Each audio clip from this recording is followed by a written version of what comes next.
Te pregunto, ¿por qué es una figura tan controversial en la historia Juan Manuel de Rosas?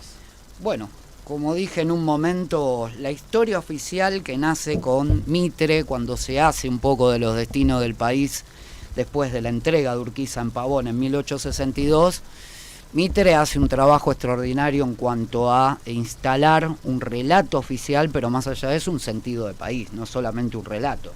Es decir, son políticas que tienen por caso que ver con una mirada extranjerizante, pro-británica, que obviamente es antagónica a lo que pasó en las guerras civiles argentinas entre unitarios y federales. Dos modelos de país distintos, un modelo nacional y un modelo extranjerizante.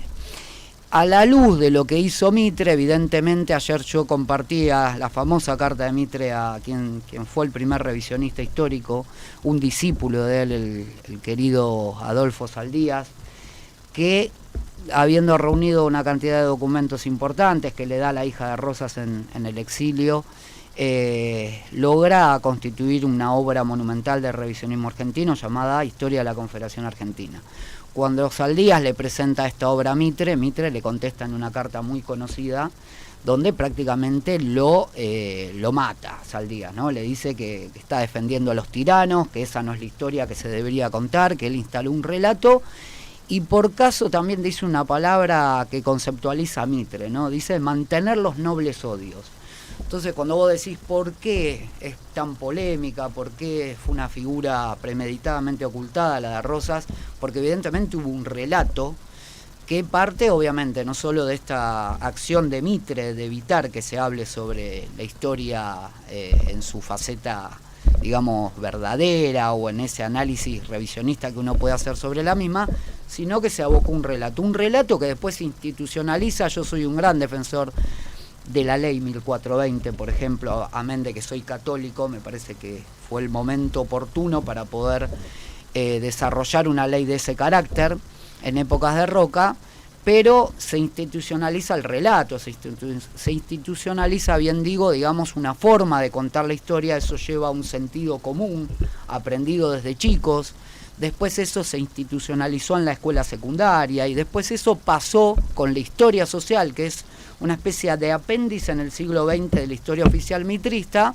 Autores como Halperin-Dongui, José Luis Romero, Luis Alberto Romero, se institucionalizan los sectores académicos universitarios, por lo cual toda la formación que tiene que ver con la educación formal tiene por caso no reivindicar a las figuras o a los caudillos federales, en este caso a la más importante que fue Rosas, y sí hacerlo con el modelo demoliberal burgués al cual nos han metido hace muchísimo tiempo y que estamos con, bueno, si no fuera por el peronismo hubiésemos sido una cosa arrasada, porque muchos gobiernos liberales juntos podría haber hecho un desastre peor. Pero mirá, bueno, mirá qué afiche que estamos ahí compartiendo. La realidad es que histórico de la Unión Obrera Metalúrgica lo comparto porque bueno, estamos acá con Roberto Bonetti, secretario general de la Unión Obrera Metalúrgica Seccional Capital, y yo lo tenía este afiche guardado. Tenía otro también que tenía la Estrella Federal y una mudanza lo perdí, pero los tenía. Yo tenía mucho guardado afiche de los 80, ¿no? De cuando fue el regreso a la democracia. Y esto, increíblemente, porque esto tiene algunos años, no es de ahora. Sí. Increíblemente fue la fusiladora, ¿no? La Revolución Libertadora la que unió, ¿no? Porque ni siquiera todavía en el peronismo había un revisionismo histórico propiamente dicho. Se seguía quizás con ese relato. Perón ya leía a Forja, leía a Scalabrini Ortiz, a Jaureche, a José María Rosa, a Fermín Chávez, lo leía a Ernesto Palacio o a Vicente Tata Sierra, pero por caso es la fusiladora la que en su libro, famoso libro azul, ¿no? Es el que habla de primera y segunda tiranía. Habla de Perón como una segunda tiranía y la primera por caso era Juan Manuel de Rosas. Ahí se hace esa idea, esa línea histórica San Martín, Rosas, Perón. Exacto. Que hasta el día de hoy... la trilogía peronista. Claro, hasta el día de hoy sirve para explicarle a las nuevas generaciones y a las viejas también sobre el modelo nacional, ¿no? Ahora, que tanto peleó contra el liberalismo. Hoy es estamos celebrando el cumpleaños de Juan Manuel de Rosas, y a ver, los primeros años él también forma parte, ¿no?, de lo que fue la resistencia a las invasiones inglesas, ¿o no? Él fue parte del cuerpo de Migueletes. De hecho, Santiago Liniers le manda sendas cartas a los dos padres. Creo que tenía, 13 años. 13 años. Muy entusiasta, dicen que Carlos Ibarguren cuenta un poco esto, que en realidad está dentro de las memorias de Lucio Mansilla, de Lucio Victorio, pero que por caso uno puede enterarse que esto sucedió porque el Santiago de Liniers le manda una carta a la madre y al padre de Rosas, hablando de la bravura de este niño a los 13 años, casi como haciéndose cargo de sus amigos en esta defensa contra la Gran Bretaña, cosa que la historia oficial también lo acalló. Por mucho tiempo se negó la posibilidad que Rosas haya sido parte de estas jornadas heroicas, si no fue parte del 25 de mayo. Rosas siempre fue un hombre de acción, dedicado al mundo rural, desdeñaba a los idealistas, por eso también eso lo diferenció muchísimo de los otros caudillos federales, de los doctrinarios. Fue un hombre de la empiria, por eso su pensamiento constitucional tuvo que ver por caso con esto de que había que habituar al pueblo de las Provincias Unidas del Río de la Plata al orden, al trabajo, antes de dictar una constitución.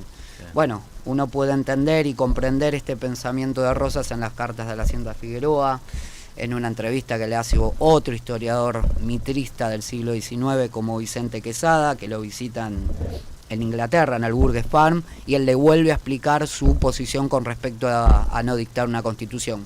Todas cositas que la historia oficial fue encarnando en obras novelescas, como José Mármol con Amalia, las tablas de sangre de Riverindarte, que había sido un ex rosista, el creador de los himnos de los restauradores, toda una cantidad de elementos literarios que permitieron que todas las generaciones, hasta el día de hoy, aprenda sobre un personaje que no fue tal. La obra cúlmine, la más importante, la que todavía hoy se discute si es una obra política o una obra histórica, es El Facundo de Sarmiento, sí, donde aparece bien clarito este antagonismo entre la civilización y la barbarie. Bueno, todos los sentidos comunes aprendidos en las escuelas, en la sociedad, en los saberes populares. Yo tenía una abuela que me lo repitió hasta el hartazgo, después me encontré con amigos que todas las abuelas habían pasado lo mismo. Mi abuela me decía, mi padre sufrió la tiranía de Rosas porque le pegaban con brea la divisa en el pelo, o a mi madre, y de repente muchos amigos míos me decían, vos sabés que mi abuelo me contó, ahora todos pasaron por esa... Claro, le digo, eso es parte lamentablemente de un saber popular que muchas veces se pasa de generación en generación de manera oral y que también distorsiona la historia. Y no es porque sí, son sentidos comunes que el mitrismo instaló a la perfección, muy meticulosamente. Bueno, hoy gracias a Dios, como reitero y con esto termino, quizás lo digital tiene unas partes, ¿no?, que a veces nos asustan, y quizás si lo utilizamos como una herramienta positiva podemos lograr que mucha gente con videos o imágenes o relatos cortos pueda aprender que hay otro sentido común y otra historia, ¿no?